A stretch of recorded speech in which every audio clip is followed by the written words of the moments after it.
Hello' everyone, বৰ্ণালী সৰু পাকঘৰলৈ আজি বনাবলৈ লৈছোঁ জিকা আলুৰে বাটা মাছৰ পাতল ঝোল। এয়া চাওক। আৰু এতিয়া মই জিকা আলুখিনি কাটি ল'ম। মই কেৰাহী গৰম দিলোঁ। প্ৰথমতে মই মাছখিনি ফ্ৰাই কৰি ল'ম।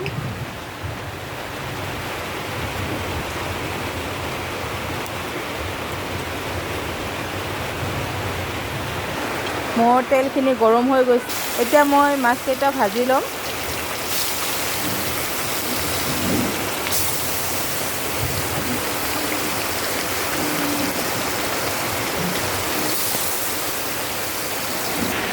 আৰু এয়া চাওক, বাহিৰত বৰষুণ পৰি আছে।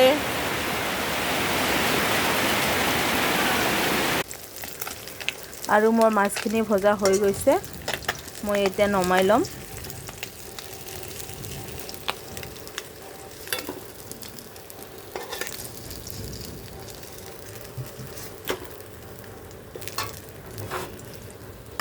মই গোটেইখিনি মাছ ভাজি নমাই ল'লোঁ।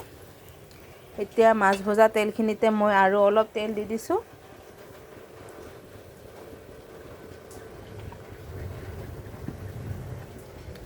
আৰু এইফালে মই জিকা আৰু আলুকেইটা এনেকৈ দীঘল দীঘলকৈ কাটি ল'লোঁ। মোৰ তেলখিনি গৰম হৈ গৈছে। মই গোটা জিৰা কেইটামান পোৰণ দি দিছোঁ।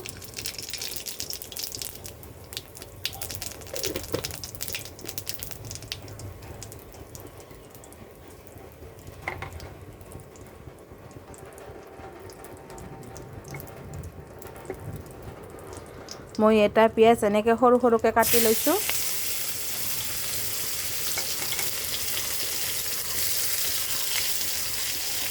এতিয়া অলপ বৰষুণ কমিলে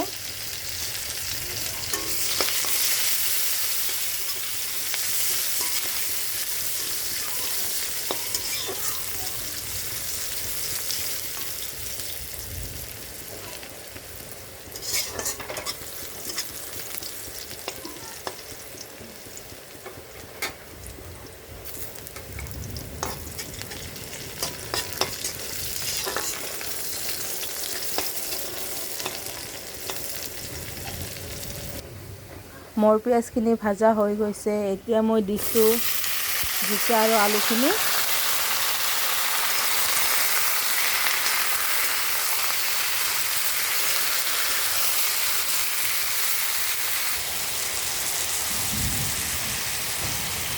এতিয়া মই পৰিমাণ অনুসৰি এড কৰিছোঁ নিমখ।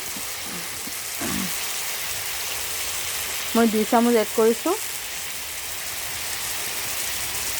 হালধিৰ গুড়ি এড কৰিছোঁ 1.5 চামুচ।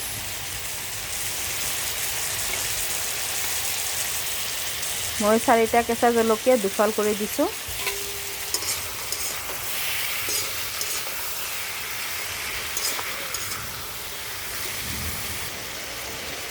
আৰু এতিয়া গেছটো ল' ফ্লেমত দি মই ঢাকনি দি দিম 2 মিনিটৰ কাৰণে।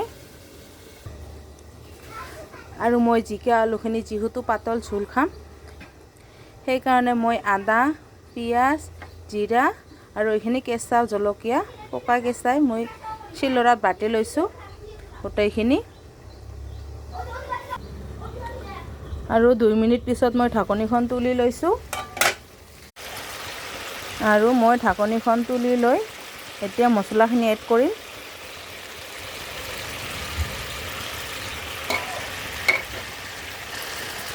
মছলাখিনি পৰা নাই।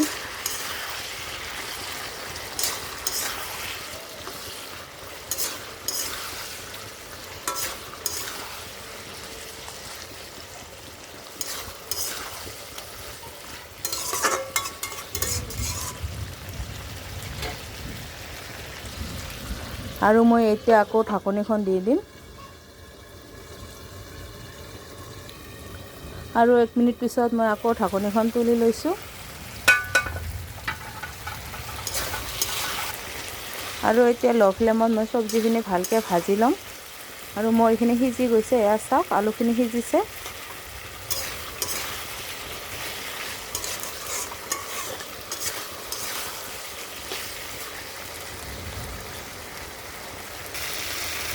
আৰু মছলাখিনিৰ সৈতে মই ভালকৈ চব্জিখিনি ভাজি পেলাই এতিয়া মই এড কৰিম পানী।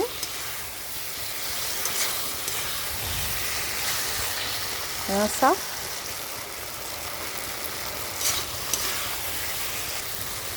আৰু এতিয়া এড কৰিছোঁ পানী।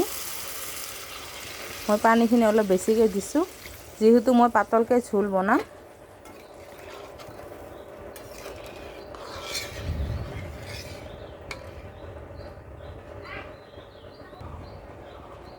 মই পানী দিয়াৰ পিছত এতিয়া মই মাছখিনি দি দিম।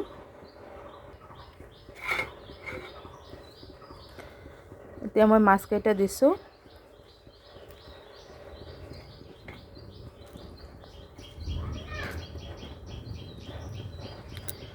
আৰু এতিয়া মই 2 মিনিট টাইম চব্জিখিনি উতলিবলৈ দিম।